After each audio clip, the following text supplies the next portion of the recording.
Ha.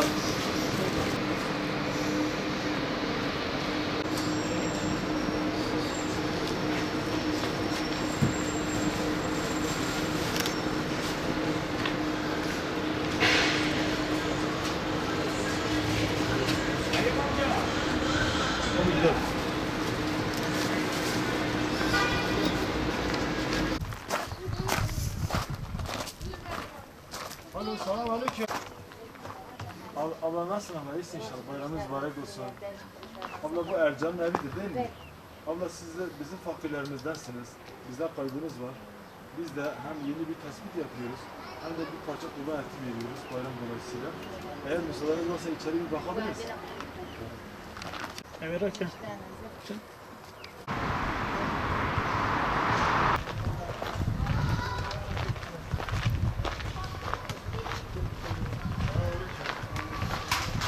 Hayırlı bayramlar.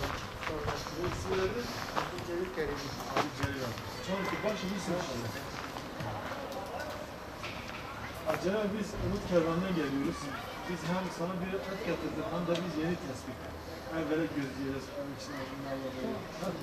Sıkı. Bu tespite çıkarız. Hem kurban etini dağıtıyoruz hem de biz yeniden aynı tespit ediyoruz. Bu adam değişiklik var mı? Aynı sahibi işler çalışıyor. Mesela bazılarına yeni işe girmişler. Yeni işe girmişler. Bunları iyice bu zaman tespit ediyorlar. Onların mağdur olmuşlar. Nerede? Erciş Umut Kervanı platformu olarak 2020 Kurban Bayramı'nda yine fakir ve mağdur olan ailelerimize bu kurban etlerini inşallah götürüp dağıtacağız.